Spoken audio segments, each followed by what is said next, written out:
nice sound that is, isn't it? What a nice.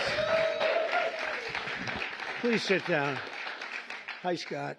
So I always said that if I ever became president, I would play that all the time, no matter where I went in the building. But I've never really gotten to do it. I wanted it for breakfast, lunch, and dinner.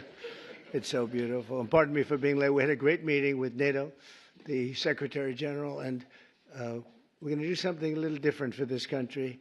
We're going to supply weapons to NATO at a large amount. They're going to deliver the weapons, and they're going to pay for 100% of the weapons. So, a little different. A little different. Hi, John. So we're really, that's a big thing. And we thought we had 4 deals, Howard, right, with Putin. Somehow they end and we get off the phone. Oh, that was a very nice conversation. And then he sends missiles into buildings someplace. I said, what was that all about? So anyway, so we're going to be doing that with NATO. And it's fully approved, fully done. We'll send them a lot of weapons of all kinds, and they're going to deliver those weapons immediately to the site of the war, different sites of the war, and they're going to pay for 100% of them. This all was made possible by going from 2 to 5% a month ago when I went there. So, yeah. And those countries, those European countries, and I said, look, we have an ocean. It's not fair that we did, because under the Biden administration, we paid about 3.5 times more than they did. We were in for $350 billion. Got nothing for it. We were in for $350, and they were in for $100. So, which really meant one thing, because you have great business leaders here. It meant very simply that they were better negotiators than our president was. But so this is a very important thing, and hopefully that will come to an end. At the end of 50 days, if we don't have a deal, then we're going to have to do. We have no choice but to do secondary tariffs. You call it secondary tariffs, which are pretty tough, which we don't want to have to do. But let's see what happens. But we thought we had a deal. Numerous times, I'd get home, I'd say, First Lady, I had the most wonderful talk with Vladimir. I think we're finished. And then I'll turn on the television, or she'll say to me one time, wow, that's strange, because they just bombed a nursing home. I said, what? So we don't like that. But I want to thank you all for being here, and welcome to the first ever White House Summit of Faith and Business Leaders. You're really some of the greatest business leaders in the country. When I looked at some of the names, I said, whoa, that's big stuff we have here today. In fact, before I was president, I would have been very intimidated, but now I'm president, so I don't have to. But today we celebrate the core values that built this country: freedom, hard work, risk-taking, and above all, trust in Almighty God. You're very much into God in this room, and that's very nice. You're business leaders who believe strongly. We have some business leaders that don't believe strongly, and somehow you and I don't like them as much.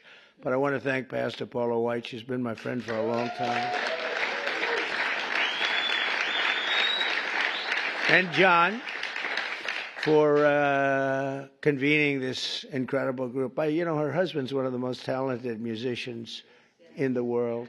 Stand up, John. Stand up. Okay? I stole a couple of his songs for the rallies, and he never sued me, so I was very happy. But we all come from the same place, right? So it was great, and we appreciate it, John. Thanks as well to Treasury Secretary Scott Bessent, who's doing a fantastic job. He goes on television and he calms the market. I go on television, I rile the market. And I say, we better send him in there, Howard, right? And the market's become so calm and nice. So you're doing a good job, Scott. Thank you very much. You make any deals today? We got a lot of them, boy, I tell you, we have. But the best deal is just sending out the paper. They keep saying, well, he hasn't made the deal. Well, we made a number of deals. But why isn't he doing deals? Because the paper is better than any deal we can make. Do you understand? The people in this, Kevin, they asked you that question this morning. You were great this morning. But they said, well, when is he going to start making deals? The next time we could say, just no, every time he sends out a document that you have to pay 35% or 25% or 50%. or in one case 100%. Those deals, you can't beat those deals, but we're still willing to talk. And they all, literally every country wants to make a deal. We're in a good position. You would call it a position of strength. I don't talk that way because I'm a politician now, unfortunately.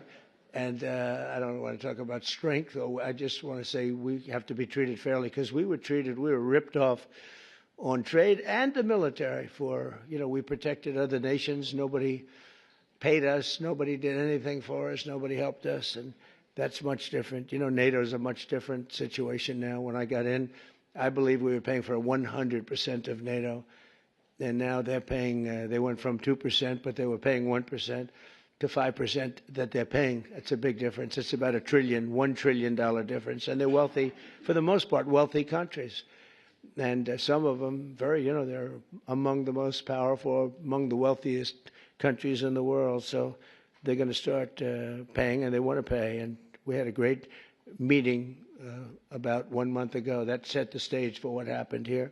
But it's very important. So I want to thank Scott for being here. I want to thank Commerce Secretary Howard Lutnick. You are doing a good job, Howard.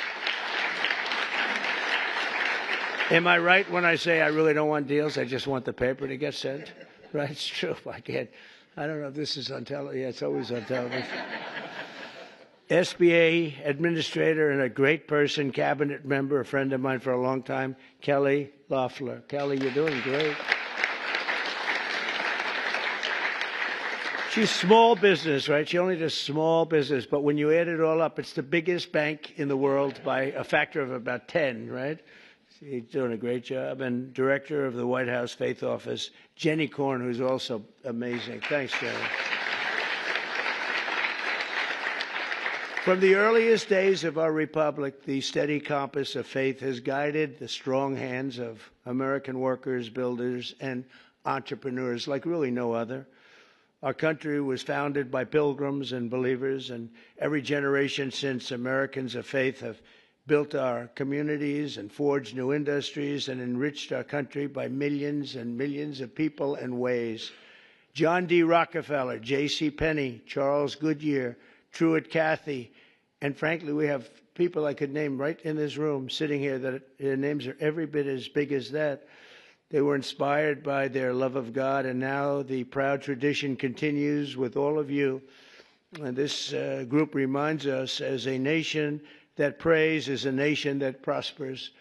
And you see that. I think one of the reasons we went so bad is they really wanted to take God and religion out of your lives. And there was nobody to, look up to. There was just nobody. It was, we were freewheeling. And we can't freewheel. Now we have to bring religion back into the country, and we're starting to do that, I think, at a very high level, Paula, a very, very high level. You see churches are starting to fill up again. Under the Trump administration, America is prospering, and America is winning like never before. Our country is back. So I was in Qatar, Saudi Arabia, UAE, and then a month ago we were in Europe with all of the NATO countries, European countries, and plus Canada. And almost everyone said almost the exact same words. They said, 1 year ago, your country was dead. Terrible term, but that's what it is. Your country was dead. We thought it was finished. And now you've got the hottest country anywhere in the world. It's true. Is the hottest country. Did you see they found $25 billion of essentially profits last night? They said, where did it come from? It came from management, but it came from tariffs. And it came from, good business skill. And I've always made money.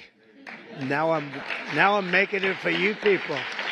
I've had good days and bad days, but in good days and bad days, I always found a way to make money. And we have to do that for our country. But and we did 188 billion in Scott just now, 188 billion in tariffs, 188, and we haven't even started yet. That's only for cars and steel. We actually have barely started.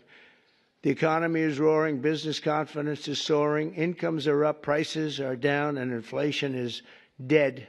It's dead. We have a bad Fed chairman, really bad. if he would lower the rates, and I tried being nice to the guy, it doesn't help. He's like a knucklehead. No, he's a knucklehead. A stupid guy. He really is. You know, each point, think of this, each point costs us $360 billion. Billion. 1 point, $360 billion. 2 points, you got $600, $700 billion.